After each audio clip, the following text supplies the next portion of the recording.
Ошондон атам сразу эшитти, дагы эртең менен туруп больницага барганда поликлиникага. Больницага врачтарга барып айтыптыр.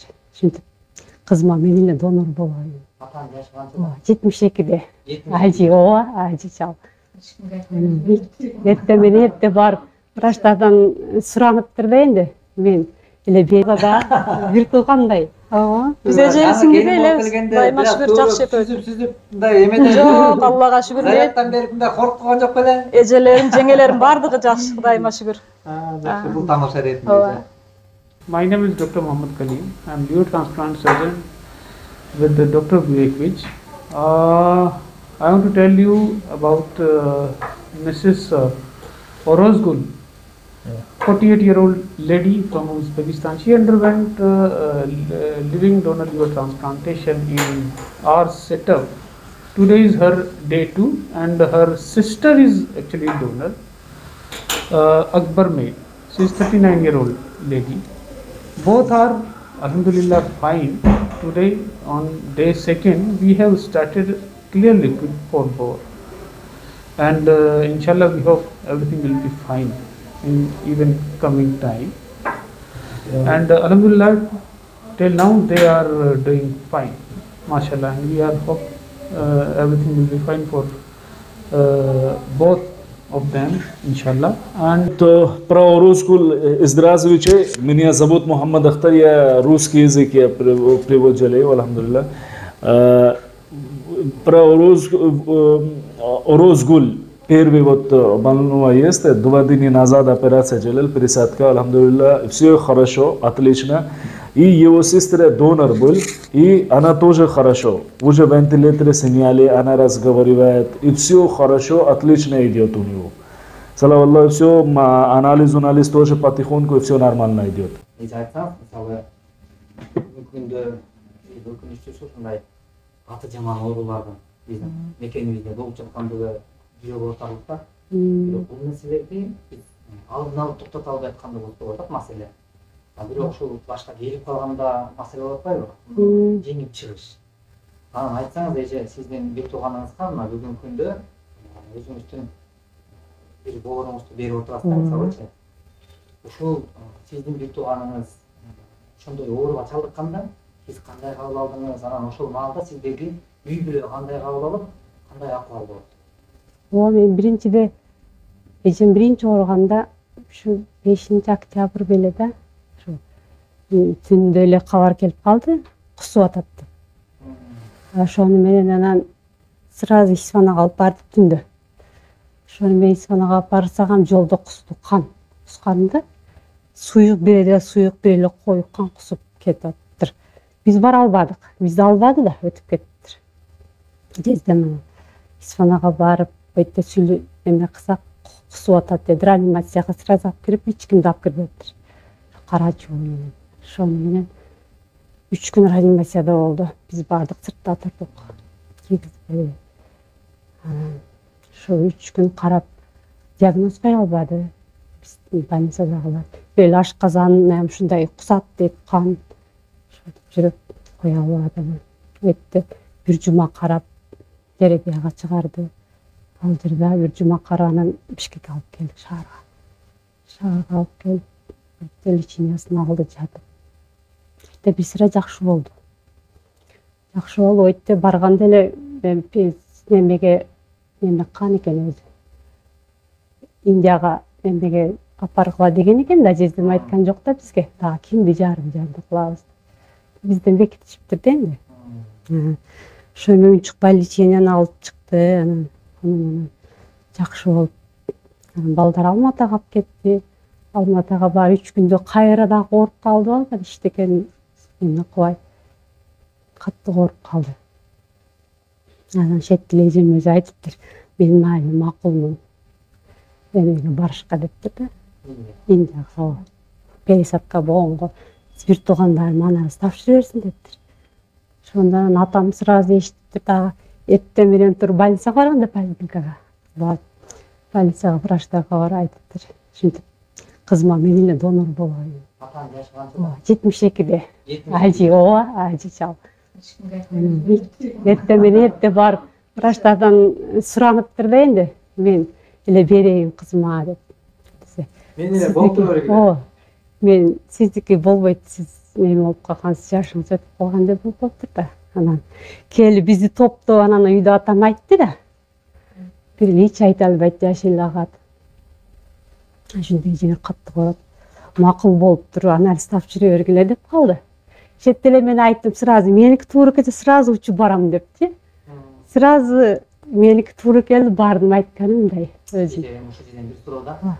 Сиз мен эле болуп берейин деп чечим кабыл алып атпайсызбы? Бул чечимди кабыл алганда бүгүн эң чоң көйгөйдүн бири ушул болуп жатат. Азыр ушундай токтолгум келип турат, урматтуу мекендештер. Бул көптүн көйгөйү болуп жатат, бирок көп үй бүлөлөрдө, бир эле үй бүлөдө эмес. Бирок ушул учурда эң чоң маселе ушул бир боору болгон боордошторунун ушул донор болуп бериштен баш тартып атканда болуп жатат. Ошол нерседен баш тартып, анан канчалаган кыргыз боордошторубуз үйдөн өтүп кетип атканын дагы мен өзүм жеке өзүм күбө болуп келем бүгүн. Анан сизди да сурабайчы сизге. Ошол боорун бергенде майып болуп калат экен деген коркунучтар чыга. Жок, эч кандай коркунучум мага келбептир да, мисалы үчүн мен эжемди эле ойлоп кете бериптин да. Ошого эжемди сактап өмүрүм бир гана эжем бар. Мага башка туу бере турган эжем жок да. Ошону сактап калайын эле жөнөгөмүн да уже. Пересадка болгондон кийин сиз уну интернеттен карап, же болбосо донор болгон адам кийин майып болуп каларын же баспай каларын. Жок. Сиз мындай уктуңуз? Жок, ойлогонум жок, укканым жок, эчтеке неме калды. Ошондой болуп калсам эмне болот деген коркунуч? Жок, коркунуч мага келген жок. Эки оюм эжемди болгондо сактап калыш. Канткенде ошону сактап калам. Ошо жакшы болсо болду деп эле жөнөй бергенмин да. Жөнөсөм эле атакем анан авал жолдошуңдан сураш керек уруксатты деп коёду. Жолдошуңуз эмне дейт анан? Анан ого жездем барды, эжемдин күйөөсү жездем болуп барды, бажалар болуп барды. Барып уруксат сурасам макул, өзү билет, кете берет деп эме кылды. Ыраазычылыгын берип өзү дагы. Бир эле сурагандан ыраазычылык берип. Бир эле сураганда эме кылды, эч жолун тоскон жок. Мен жолдошума ham ыраазымын. Эч кайын журтум, кайнем эч кимсе эме кылган жок мени. Кайнем дагы батасын берип, акчасын берип кетти. Канча жашта?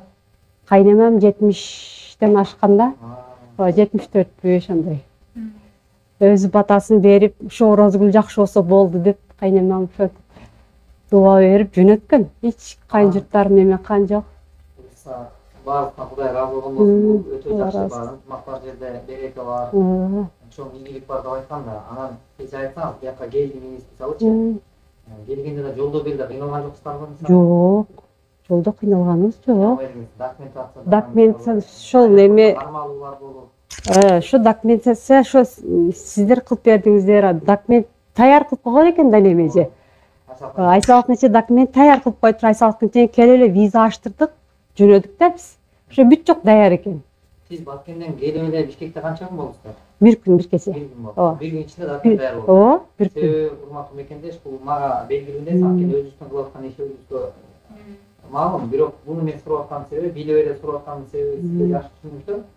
Буяка келейин деп аткан адамдар, же болбосо ушул башында бир мүшкүл иш турган болсо, ошолор билсин максатында берип жооп алып жатам. Документтер сиздер жардам берип атасыздар. Болбосо келдик, болбосо кантип келмекпиз? Документке жардам бердиңиздер. Меникин даяр кылып коюптур да. Эжемдикини жөнөтүп, меникини ham Айсалык нече Алла ыраазы болсун даяр кылып коюптур. Келсем эле ушундай виза ачтырып жөнөй бердик.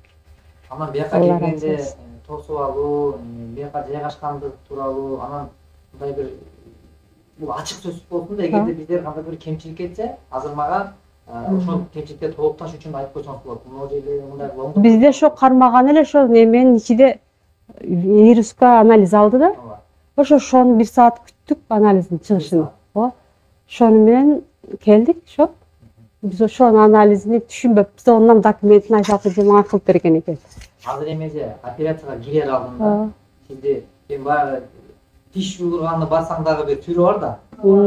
Мисалы врачтардын түрү бар. Көрсөң ооруп аткан тишиң басылып калат, мисалы мындай көп көрүнүштөр бар да, көп адамдар. Анан бул койкага келгенде жатаарда сизде кандай сезим болду? Мисалы азыр бооруңузду азыр ичиңизди ачып, бооруңуздун бир канча бөлүгүн алганы турат да, мисалы.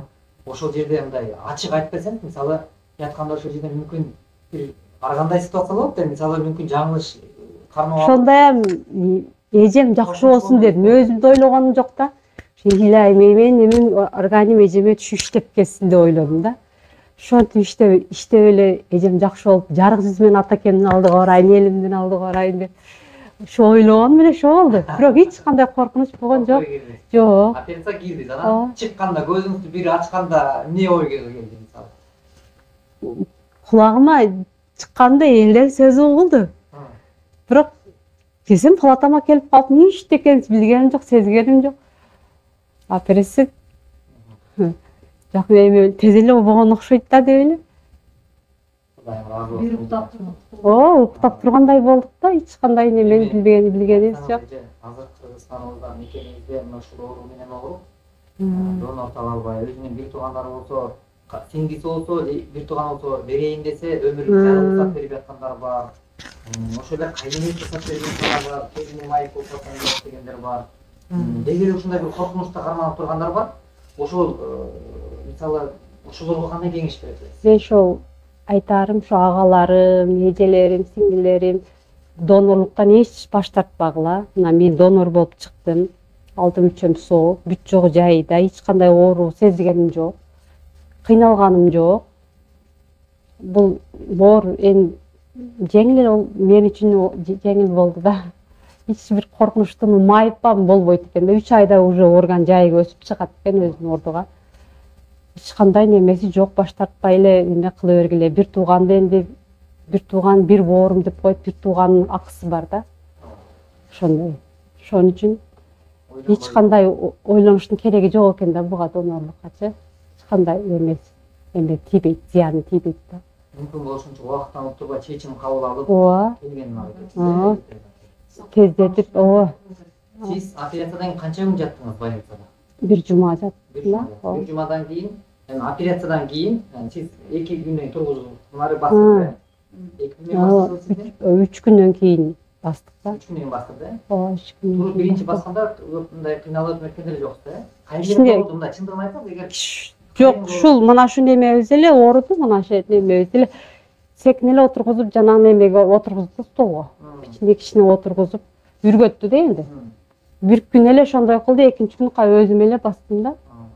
анан канча күндөн кийин гостиницага жаттыңыз, чыктыңыз? Немеге палатага? Жок.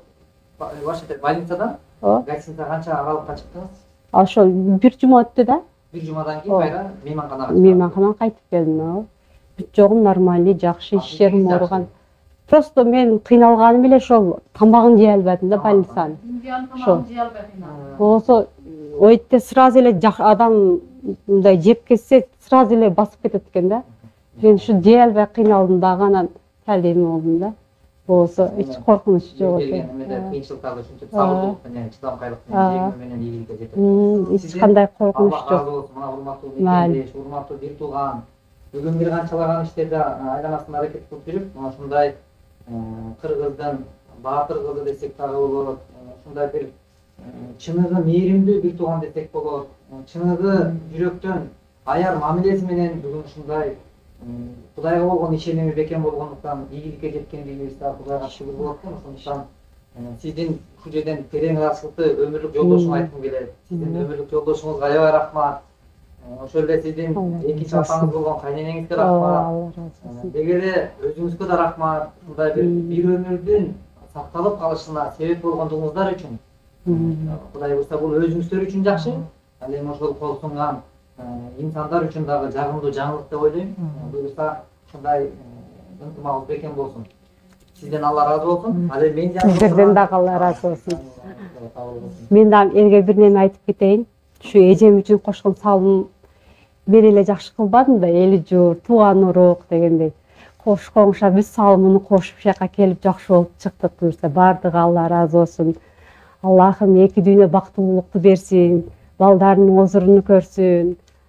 Ушул баардык жакшылыктарды каалайм ушу кошкон салым кошкон инсандарга. Кудай кабыл болсун. Ошондой болсун. Анан азыр менин жанымда отурган эжекем. Мен дагы угуп аябай аябай сүйүндүм. Неге сүйүндүм? Себеби канчалаган адамдар бул жака келишет, ден соолуктарын жакшыртууда көбү баккыч болуп, ошол бир кызмат кылууга бир туугандары келишет. Ошол эле өзүнүн мындай бир боор бир тууганым деп мына ушундай бир туугандар ээрчишип келет. Анан бул эжекемди ойлогом, сиңдисиби же андай деп сурасам, абысым экен. Анан эми бул жерде эң кызык нерсе эже айтсаңыз, сиздин өзүңүздүн ушул абысыңызга дагы бул жерде келип кызмат кылып, ушул жерде мына мисалы канча күндөн бери өзүңүздүн үйүңүздө балдарыңызды, ошо жылуу төшөгүңүздү баарын таштап, балдарыңызды ушул мээримин төгүп, ушундай баягы бир үй бүлөдөгү эмени баарын бир убактылуу токтотуп, анан ушул жерде өзүңүздүн абысыныңыз үчүн келип, ушул жерде кызматта кылып жатканыңызга эмне себеп болду эже? Себеби эмне болду? Себеби каттык ооруп калды. Эми бизде 3-1 абысымбыз, 3-1 тууган, 3 абысымбыз. Экөө тең менин эжем дейли. Эми ушуларга кызмат кылбасак кимге кылабыз? Мен барасыңбы деп калдым, макул болуп эле келдим. Мына Алла ыраазылыгы үчүн колумдан келгенче карап жатам. Кудайыбыз колдоп жакшы болуп кетсин. Эми бул абысымдар деп отурганда тамаша иретинде дедовщинаны көбүрөөк көрсөткөн жок беле? Жок. Бизде бардык эле таң калып сурашат го. Абысыныңсың деп. Мен да биринчи жолу аябай эметтим, эми абысым десе мындай көп учурда Абысыңдар келеби деп инсан бар да, өтө жүрөгү таза да, бир туугандай. Ооба. Биз эжебизиңги эле дайыма шүгүр жакшы өтөбүз. сүзүп мындай эмеден Жок, Аллага шүгүр. Заяттан берип мындай коркуткан жок беле? Эжелерим, жеңелерим бардыгы жакшы, Кудайыма шүгүр. Жакшы, бул тамаша иретинде. Анан Барыга шүгүр, бар болсундар, жандары эч кимисин оорубасын. анан бияка келип алып, мисалы кызматты кылып жатып, ушул эме күндөрдө сиздин мындай эже айтсаңыз, мындай чындап эле мындай жашооңузда ушундай бир таануу менен карап, бул жактагы эмнелери жакшы, мындай жагымдуу көрүнүп, жүрөгүңүзгө жакшы сезим калтырган кандай көзөмөлдөр болчу алат? Индиядабы? Мен келип таң калдым Индиянын жашоосугачы. Элдери ушунчалык жөнөкөй, ушунчалык ак көңүл, таза инсандар экен. Булардын сабырга таң Өңү калдым. кара болгон менен. Өңү кара болгону менен жүрөктөрү аябай таза экен. Медицинасы аябай күчтүү экен, өнүккөн экен. Хайыл калдык. Бизде жок аппараттар. Врачтары, медиктер, медсестралар тегиз бардыгы Зор карайт. аябай жакшы иштешет экен. Хайыл калдык биз. Түн күн иштейт да, түн күн тик турат. Ошол неден деп ойлойсуздар? Мисалы мен деле бул өзүмдө да бир ойлор болот да, биздин Кыргызстанда эмне үчүн ушундай врач ушундай кызматын кылбайт? Кылбайт. Медсестралар бул жерде апа бизде анча эми моюнга алыш керек. Айрым учурда биз өзүбүздүн апаларыбызга деле анчалык кызмат кылбагандыгыбызды моюнга алышты да. Булар бутун ушалап, башын ушалап, колун ушалап, анан тилди түшүнүшө албаса дагы бир жан дүйнө менен сүйлөшкөндөрү көп да, мен көрүп келебиз. Ушуга эмне себеп болот болуш деп ойлойсуздар? Биз тилди түшүнүшүп туруп, бирок жакшы мамиле жасалбайт, тарс туруп мамилелер жасалат. Мисалы, оор учурлар болуп калат бизде, бирок ушуга эмне себеп болот деп ойлойсуздар? Эмне сиздин оюңуз? Бизде эмнеге жок деп ойлойсуздар? Билбесем, булардын мен сабырга таң калдымчы. Сабырга таң калдым, аябай жүрөктөрү таза экен, чын дилден жардам беребиз деп аракеттенишип атат. Бетте бизди күтүп алган переводчик балдарга рахмат. Актарга рахмат, сиздерге Алла ыраазы болсун. Айсалкын эжеме рахмат. Сиздердин барыңыздарга шүгүр. Чоң ыраазычылык билдирем. Сиздер перзентти тарбиялап ушинтип эл үчүн, элдин канча чарасыз калган көп элге жардамыңыздар тийип атат. Алла ыраазы болсун сиздерге. Канча адамдын эмесине куткарып атасыздар мына жолун ачып. Эгерде биз сиздерге болгон кичине болсо дагы жүрөгүңүздөрдү жылытарлык бир мамиле жасай алган болсом, элимдин журтумдун алдына бир жакшы өзүмдүн салымымды кошо алган болсом, бул үчүн мен өтө кубанычтамын. Анан мактоолор бир гана Кудайга болсун. Ар бир мактоо жараткан өзү таандык. Бирок бизге эмне? Кыргызда жакшы сөз бар экен. Жакшы жан эргите. Сиздин жылуу сөзүңүздү угуш үчүн, батаңызды алыш үчүн, эжекемди кубантыш үчүн, элибизди кубантыш үчүн биз иш кылып атабыз. Ушу биздин кылган иш жаккандыктан сиздер жакшы сөзүңүздү айтып жаткансыздар, Колдоп кубаттаган өзү катта. Алла ыраазы болсун. Эли журтубуздан бардыгыга рахмат. Кыйын убакта бардыгы бирдей жардам беришти. Ушундай жакшы эме кылып берди да бизгечи. Мечиттерде, базарларда, айыл-айылдарда марафондор сонун өттү. Элибиз ушундай актив кылып мээримдүү экен. жолубуз ушунчалык оң болду, бияктан келсек эле сиздер бардык жок тутуурлап коюпсуздар, эч кыйналбастан тууру рейсте келип калдык. Переводчиктер күтүп алып бардыгы жакшы болду. Жакшы, Кудай кааласа. Сиздерден да Алла ыраазы болгон болсо, сиздерге да мен терең ыраазычылыкты билдирем. Ушундай кыргыздар кыйынчылыкта бири-бирин таштабагандыгын мына бүгүн дагы бир ирет далилде отурабыз деп айта алам. Себеби мына ушундай биздин мен деле тааныбайм эжекелеримди, бирок бизди бириктирген бул адамгерчилик. Бизди бириктирген бул эжекемдин адамгерчилиги. Эми оорус абысынын ооруп аткандыр деп кайдыгер карап койгон болсо, балким ордуна башка бирөө келмек. Ушул сыяктуудай мен бир эмен айткым келет. Анан ушундай биримдикте болгон абысындар көп болсун Кыргызда. Биримдикте болгон бир туугандарыбыз көп болсун. Аяр мамиледе болгон адамдар көп болсун. Бир келген бул жалганда бири-бирибизди аяп жүрүп, бири-бирибизди сыйлап жүрүп, бири-бирибизди кадырлап жүрүп, дүйнөдөн өтүүнү насип кылсын. Кудай буйрса, урматтуу мекендеш, эгерде ушул Орозгүл эженин мына азыркы учурда донор болуп келген эжекем азыр жаныбызда отурат. Кудай буйрса, эми Орозгүл эженин өзү дагы Кудай буйрса ден соолугу бүгүнкү күндө абалы аябай жакшы, шүгүрлөр болсун, дагы да дуа кылып коюңуздар, намазыңыздарда Кудай буйрса. Ал эжекемдин дагы күтүүсүн күтүп, чыгуусун күтүп жатабыз буйрса. Сүйүнүү менен өзүбүздүн өлкөгө барууну насип кылган болсун. Ал эми ооруп аткандарга жараткандын алдында биз тилек кылабыз, дуа кылабыз. Кимде ким ооруп аткан болсо, Аллах Таала шифа берген болсун. Кимде ким кандай дуа кылып атса, кылган дуалар кабыл болсун. Кимде ким ушул ооруп аткан адамга кол сунуп, балалуу боло албай жүргөн болсо, ушу балалуу болушун жараткан насип кылган болсун. Кимде ким ушул кол сунуп, атам, апам жакшы болуп кетсин, сакайып кетсин деген жакшы ниетте, же болбосо деги эле үй бүлөнүн бүтүмдүгүн сактап калыш үчүн кол сунган адамдар бар. Мага айтып кайрылышат, азамат, үй бүлөмдүн бүтүмдүгүн сактап калуу үчүн биз зекет же садака берейин дедим эле, ушундай кичине сыноолор болуп жатат деп байланышка чыккандар бар. Ушул бир туугандарым, баарыңыздарга ушул берилген бата тилектер кабыл болсун. Аллах ыраазы болсун баарыңыздардан. Кудай буйрса, эч ким оорубасын, ооругандардын баарына шифа берген болсун. Аллах баарыңардан ыраазы болсун, урматтуу мекендештер.